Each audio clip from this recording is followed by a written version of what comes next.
నమస్తే అండి, ఎలా ఉన్నారండి అందరూ?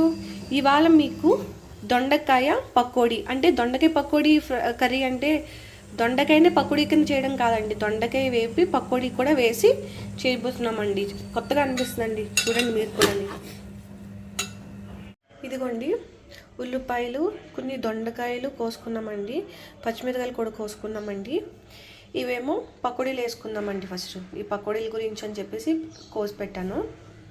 ఇదిగోండి పెనం తీసుకుని ఆయిల్ వేసుకుందామండి. ఫస్ట్ వేసుకుందాం కదండి, తాలింపు వేసుకుందాం ఫస్ట్. ఇదిగోండి వెల్లుల్లిపాయలు వేసుకుందాము, కొంచెం జీలకర్ర వేసుకుందామండి.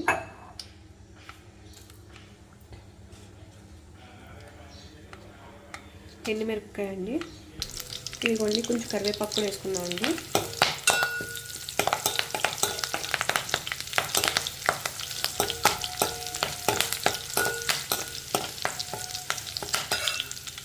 ఈ కర్రీ అండి ఇప్పుడు నేను హాస్టల్లో చదువుకునేదాన్ని, అప్పుడు సెస్సిలో చదువుకునేదాన్ని, అందులో చేసేవారు. అలా ట్రై చేస్తున్నానండి, మరి ఎలా వస్తుందో చూద్దాము. ఫస్ట్ టైం ట్రై చేస్తున్నామండి ఇది నేనైతే. చాలా బాగా చేసేవారండి సెస్సిలో అనేది. ఫ్రై ఆ టైప్లో ఉండేది, చాలా బాగుండేదండి. ఇవాళ ట్రై చేసి మీకు కూడా చూపిస్తున్నాను ఎలా చేశాను.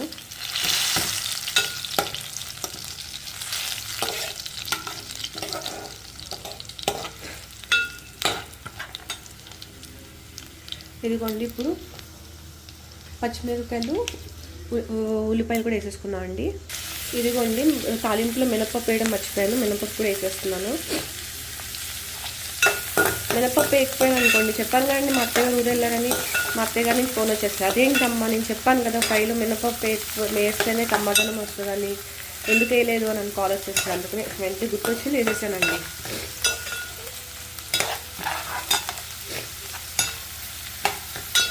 మా అత్తయ్య గారు అంటారు ఫ్రైస్లోని మినపప్పు వేసుకుంటే కమ్మదనం వస్తుంది, ఖచ్చితంగా వేసుకోమ్మా అంటాను.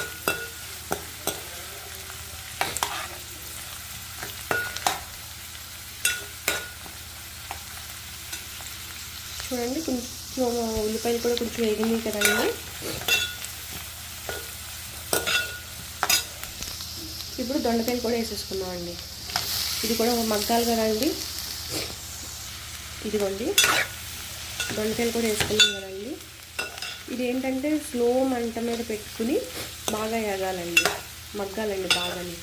అందుకని స్లోగా లో ఫ్లేమ్లో పెట్టుకుని మగ్గించుకోండి ఎప్పుడైనా సరే. ఇప్పుడు మూత పెట్టుకుందామండి. ఇప్పుడు ఇంత లోపల పకోడీలు వేసేసుకుందామండి, ఇది మగ్గే లోపలని. ఇదిగోండి పకోడీకి కూడా కలిపేసుకున్నామండి. ఆయిల్ వేగితే వేసేసుకోవడమేనండి పకోడీలు.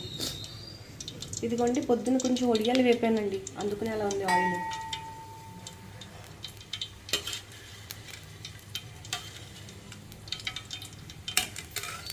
ఇదిగోండి అది వేడెక్కి లోపల ఒకసారి దొండకాయ ఫ్రై ఎంత వచ్చిందో చూద్దాం, అంటే దొండకాయ ఎంతవరకు వేగిందో చూద్దాము. ఇదిగోండి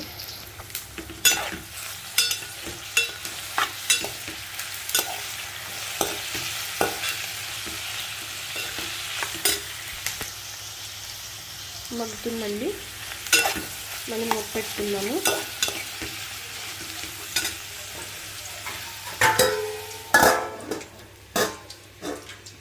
ఇప్పుడు ఎంతవరకు వచ్చిందో చూద్దామండి. ఇదిగోండి మగ్గిందండి, బాగానే మగ్గుతుంది.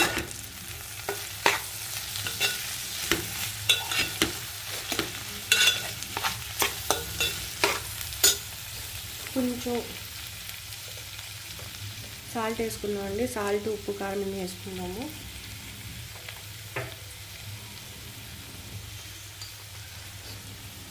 అండి పసుపు,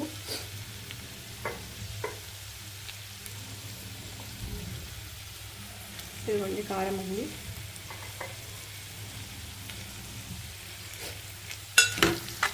ఇంకా మగ్గనివ్వాలండి, కొంచెం మగ్గాలి.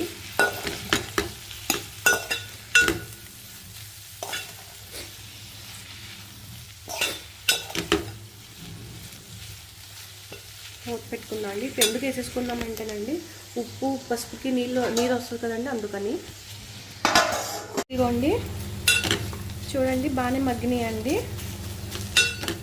ఇంకొంచెం మగ్గాలి కదండి, అందుకని చెప్పేసి ఇంక లోపల పకోడీలు కూడా వేసేసుకుందాం అండి. ఇంకొన్ని పకోడీలు కూడా వేసాను కదండి, పకోడీలు కూడా వేసేసుకుందాము.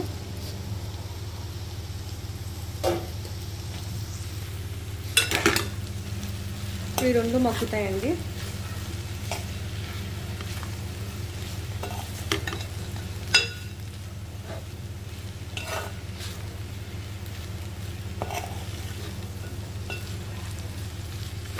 అందరూ దొండకాయ పకోడీ ఫ్రై అంటే దొండకాయని పకోడీ కింద చేసి ఫ్రై కింద చేస్తారేమో అనుకుంటారండి. అలా కాదు, ఇది కొత్త డిఫరెంట్ అండి. ఇది మా స్కూల్లో వేసేవారు, మా హాస్టల్లో చేసేవారండి. చాలా ఇష్టంగా తినేవాళ్ళము. మా ఫ్రెండ్స్ అందరికి కూడా చాలా ఇష్టము. అందుకని ఇన్ని సంవత్సరాల తర్వాత తినాలనిపించింది, అందుకని చేసుకున్నాము. ఇదిగోండి ఇంకా కొంచెం మగ్గనిద్దామండి. దగ్గరికి మూత పెట్టుకున్నాము.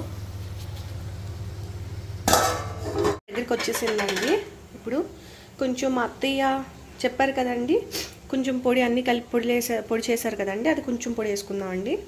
బాగుంది, టేస్ట్గా ఉంటుంది. పల్లీలు అన్నీ కలిపి పొడి వేసుకున్నారు. అది వేసుకోకపోయినా బాగానే ఉంటుందండి, కానీ హెల్త్కి మంచిదని చెప్పేసి వేసుకుంటున్నామండి.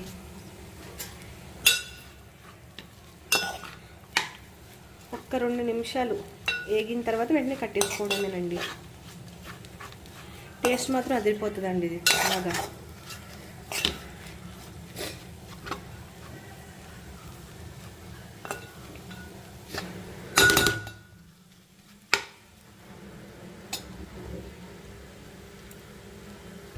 ఇదిగోండి 2 నిమిషాలు అయిపోయిందండి. బాగానే వేగిందండి. స్మెల్ కూడా చాలా బాగా వస్తుంది. సేమ్ అండి, నేను ఎలా చెప్పానో మీరు కూడా అలాగే చేసుకొని ఒకసారి తిని చూడండి, మీరే తెలుస్తుంది ఎంత బాగుంటుందో.